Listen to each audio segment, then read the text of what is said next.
Câmara que permite a participação do público. Ela é de legislação participativa.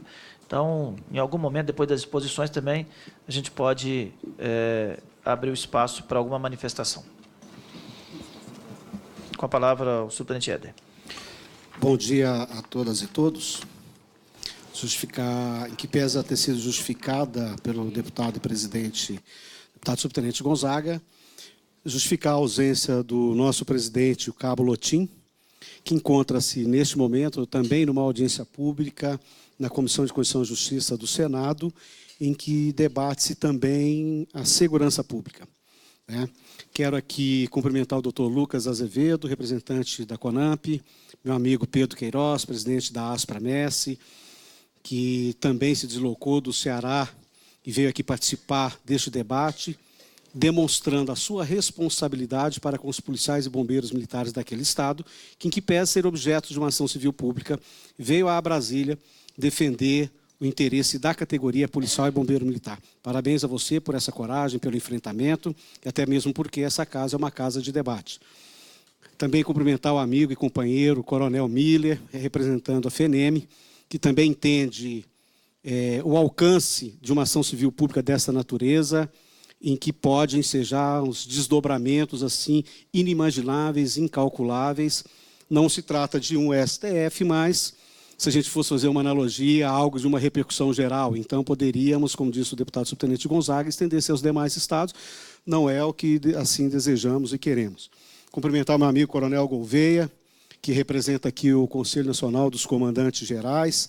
Isso demonstra a todos nós, a categoria de policiais e bombeiros militares, doutor Lucas, que é algo que ultrapassa a dimensão da simples reivindicação classista.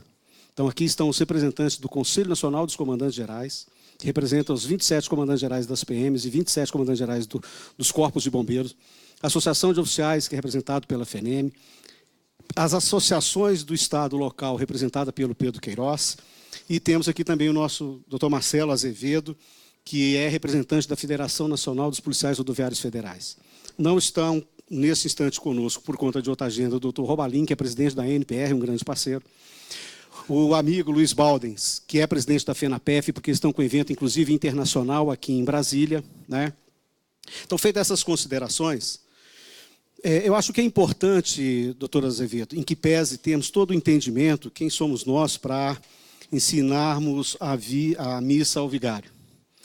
Mas sabemos que num país, que dos países que são democráticos, alguns com democracia plena, o Brasil ainda não faz parte deste país, que na representação democrática nós temos dois elementos substantivos que garantem a democracia, que é a democracia representativa, é esta que nós elegemos os parlamentares aos níveis municipal, estadual e federal.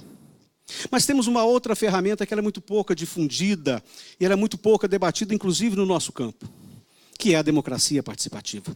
São dois elementos substantivos e fundamentais que asseguram a democracia.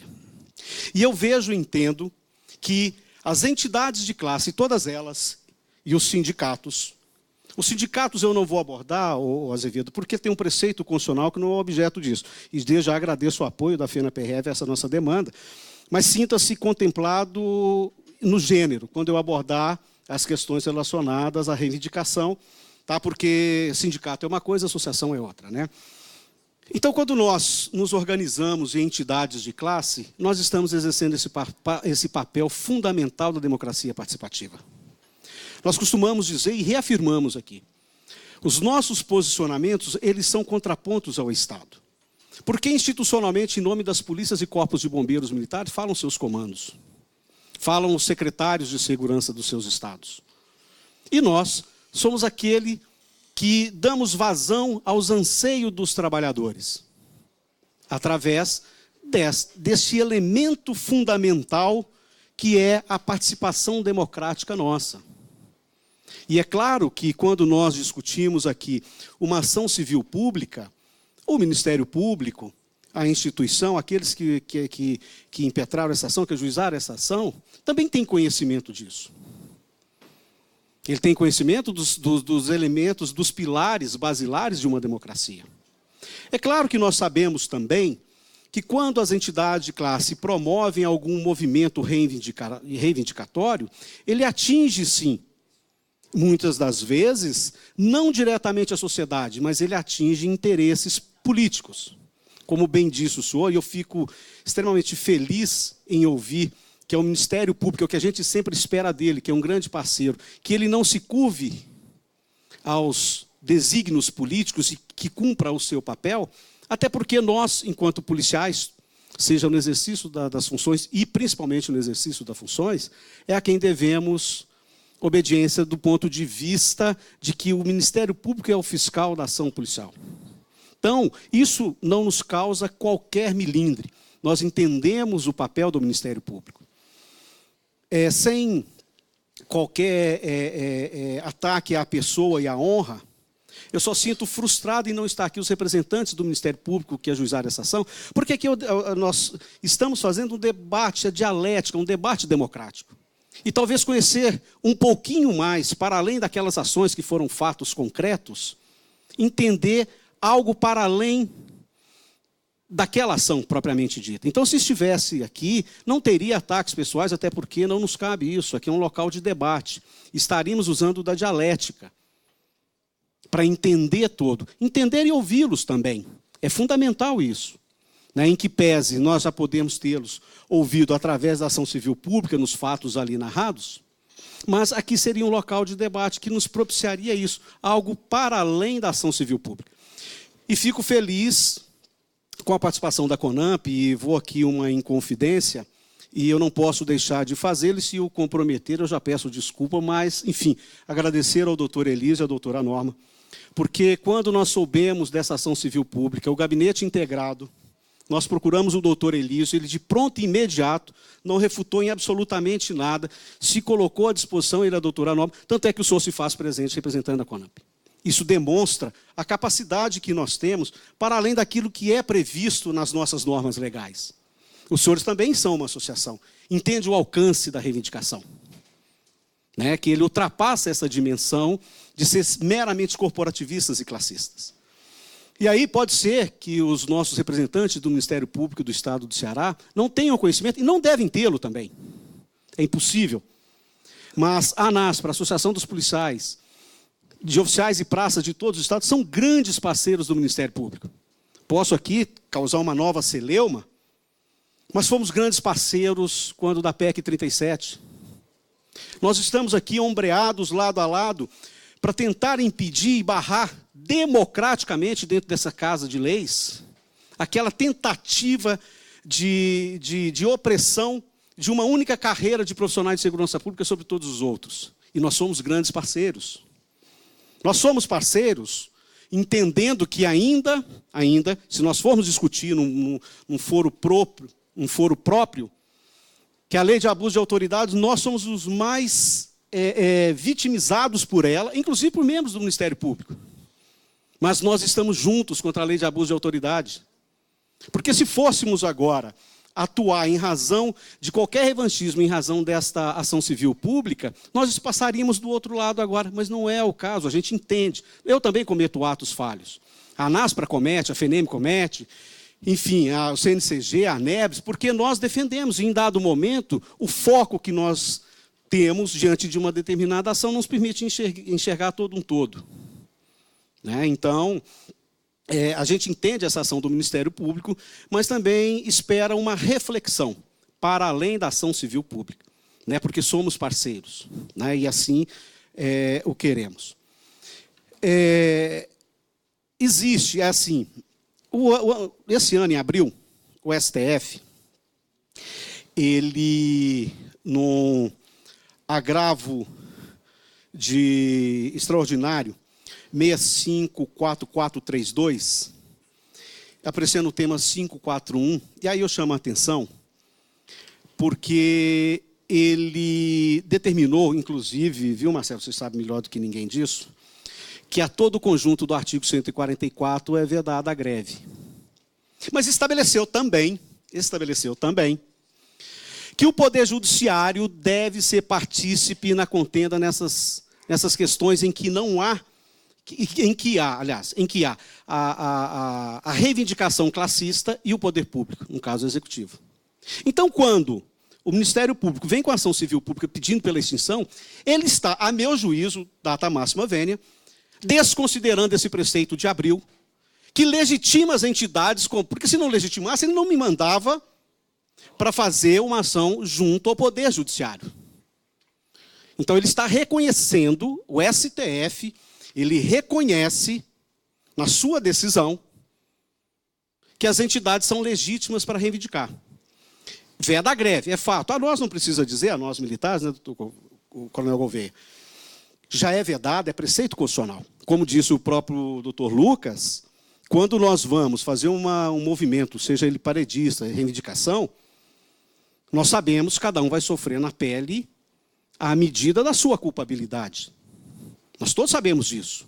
Tanto é que nós temos milhares de dezenas, milhares talvez não, dezenas de policiais e bombeiros militares que foram excluídos. Está aqui o representante de Santa Catarina, que em 2010 eles foram fazer um movimento por conta de uma lei de reajuste salarial que não foi concedido, o governo atropelou, lá excluiu-se, inclusive, os reformados, quem já estava na reserva. Então, houve uma anistia depois, um reconhecimento, etc, etc. Mas, ou seja, quando o STF nos coloca em condições de negociar, ele não diz o quê? Ele diz que todas as contendas e demandas, o Poder Judiciário deve fazer intermediação. E aí, nós, em Minas Gerais, da Associação de Praças, do qual sou o diretor jurídico, nós fizemos uso desse instrumento. Foi a primeira entidade de policiais e bombeiros militares do Brasil que tomou esta medida. E aí nós estamos, inclusive, hoje, nesta data, com uma audiência em aberto, participando das negociações de governo com uma questão salarial, de recomposição, uma questão do nosso Instituto de Previdência, fazendo instrumento. Por quê? Porque o STF reconheceu as entidades como legítimas. E aí, Pedro Queiroz, doutor Lucas Azevedo, eu acho que para este TAC, que o senhor já nos suscita a possibilidade, isso deve ser levado em consideração. Porque foi uma votação de 7-3, só não votou a presidente, porque não precisou. É considerável esse entendimento. E ele está no mundo jurídico. É efeito erga omnes de repercussão geral. Então, não excluiu o Estado do Ceará da legitimidade das associações, porque se assim não fosse, o STF não teria sim definido. E esta ação civil pública, ela é posteriori a essa decisão do STF. Então, é claro que o diálogo é o melhor caminho, mas nós não podemos também deixar de considerar que há uma normativa jurídico-legal que pode até ser mudada amanhã, mas hoje ela vige, que é uma decisão do STF reconhecendo as associações. Reconhece os sindicatos, que têm o direito de greve, aí a discussão, né, Azevedo? Se isso é legal, se fere a Constituição, se não fere, mas porque somos do campo da segurança pública, mas reconhece a nós a possibilidade. Então, os argumentos trazidos na ação civil pública de que nós nos equiparamos, de que nós nos equivalemos ao sindicato, ela pode até ser verdadeira. E ainda que o seja, ela não é, por si só, possível de se pedir a extinção, porque o STF diz que eu posso fazer. Ele não nos excluiu, vamos chamar assim, desta competência. A gente não precisa dizer que o artigo 5º, inciso 21, que considera que a representação judicial e extrajudicial das associações, porque, na verdade, isso tudo o MP sabe. Existe o preceito legal. Bom, de repente, ele pode ir no inciso anterior, no inciso 20, é legítima associação vedada de caráter paramilitar. Ora, uma ação em que promovemos a reivindicação, ela não pode ser considerada por si só o caráter paramilitar. Se eu tivesse que fazer uma analogia, eu entendo e conheço no mundo uma entidade que eu a reconheço, e já não existe mais como paramilitar, que era as Farc na Colômbia. Aquilo é uma associação paramilitar.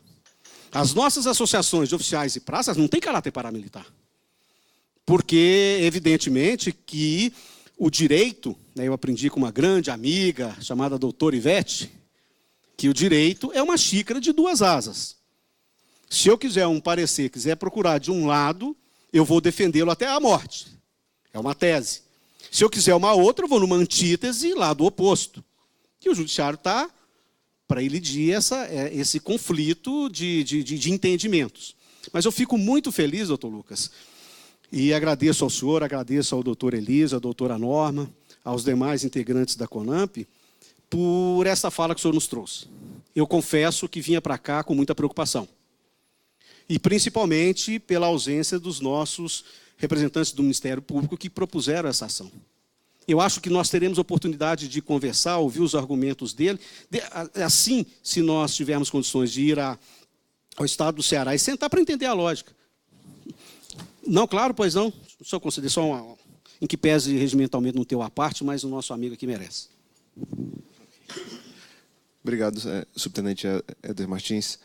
Bom, os colegas lá do Ceará, eu tenho até que esclarecer isso para todas as autoridades aqui presentes, eles não puderam se fazer por causa, infelizmente, das agendas institucionais.